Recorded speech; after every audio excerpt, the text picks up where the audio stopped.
प्रिय छात्रों, आज का हमारा टॉपिक है आवेशित संधारित्र की स्थितिज ऊर्जा, potential energy of a charged capacitor. जब हम संधारित्र को आवेशित करते हैं तो संधारित्र को आवेशित करने के लिए कुछ कार्य करना पड़ता है और यही किया गया कार्य संधारित्र में वैद्युत स्थितिज ऊर्जा के रूप में संचित हो जाता है। तो आइए इससे समझते हैं।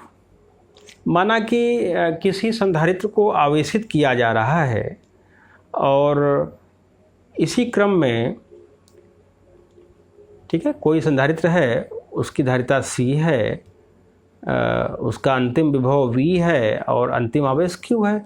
लेकिन इस अंतिम स्थिति के पहले हम विभव उसका V' मान लेते हैं। किसी क्षण बीच में आवेशन के दौरान उसका विभव V' है तथा आवेश Q' है।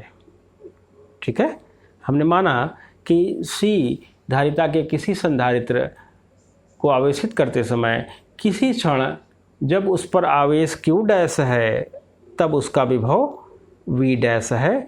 तो हम जानते हैं कि Q बराबर CV से Q' बराबर CV', या हम लिख सकते हैं कि V' equal to Q' upon C। ठीक है, तो यहाँ हम देख रहे हैं V' equal to Q' upon C। यदि हम ये माने कि इस स्थिति में जब उस पर आवेश Q' है और विभव V' है, अब इस संधारित्र को dQ' आवेश दिया जाता है। तो इस dQ' आवेश को देने में किया गया कार्य dW, कार्य dW, W equal to QV हम जानते हैं। ठीक है, कितना विभव है V' और कितना आवेश दिया dQ'। V' का मान हमारे पास है dW equal to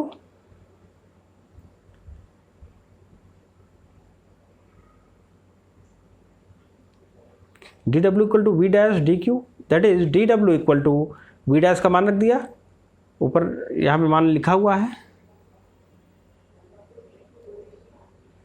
dW equal to Q' upon C dQ'। अब यदि हम माने कि Q आवेश, कुल आवेश Q देने में कितना कार्य किया गया, तो हम इसी को 0 से Q लिमिट लगा करके इंटीग्रेट कर देंगे। तो W equal to integration dW limit 0 से Q लगा दिया, implies that W equal to integration V' dW का मान क्या है V' dQ' या Q' upon C dQ'। Integration V' dQ' या लिख सकते हैं integration Q' upon C dQ'। यहाँ पर C नियत है तो 1 अपॉन C बाहर गया, Q' integration Q' dQ', formula वही हो जाएगा इंटीग्रेशन x dx x²/2। तो यहाँ पे Q'² 0 से Q लिमिट। तो पहले Q' का मान Q रखेंगे और फिर Q' का मान 0 रखेंगे। तो इस प्रकार से W का मान कितना आया, W का मान आ गया, संधारित्र को आवेशित करने में किया गया कुल कार्य W equal to half Q²/C, और यही किया गया कार्य संधारित्र की स्थितिज ऊर्जा है। और हम लिख सकते हैं U equal to half Q²/C। चूँकि हम जानते हैं कि Q बराबर CV होता है, इसलिए यहाँ पर हम Q की जगह CV अगर रख दें तो हमें प्राप्त होता है हाफ CV²। इसी प्रकार से यदि हम C के जगह पे formula Q equal to CV है, Q इक्वल टू CV, ये सूत्र है। अब C equal to Q upon V रख दें तो हमें प्राप्त होगा U equal to half QV। तो हम इस तीनों प्रकार से आवेशित संधारित्र की वैद्युत स्थितिज ऊर्जा लिख सकते हैं। या तो हम हाफ Q²/C लिखें, हाफ CV² लिखें या हाफ QV लिखें।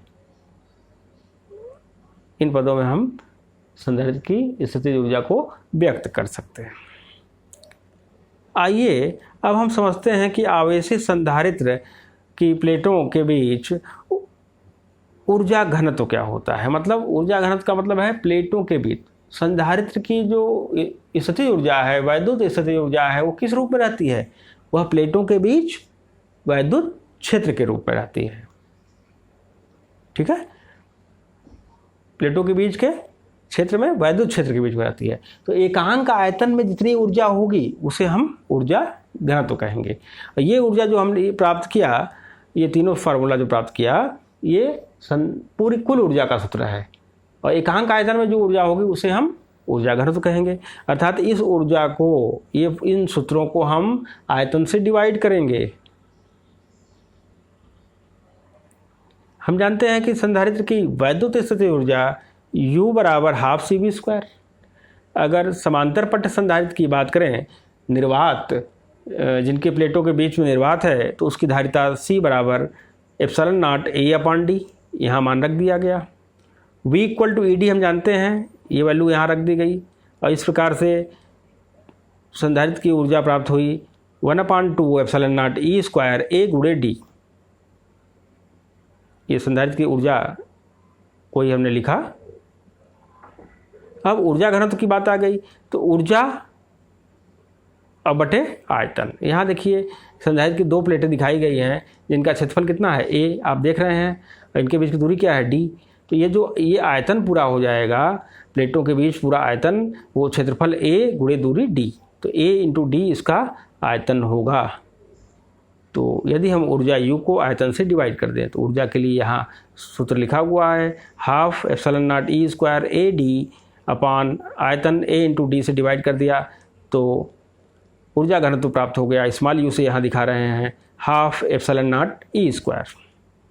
यदि हम कहें प्लेटों के बीच निर्वात न हो करके कोई परावैद्युत माध्यम भरा हुआ है, तो ऊर्जा घनत्व के लिए हम हाफ ε0 E² न लिख करके हाफ k ε0 E² का प्रयोग करेंगे। धन्यवाद।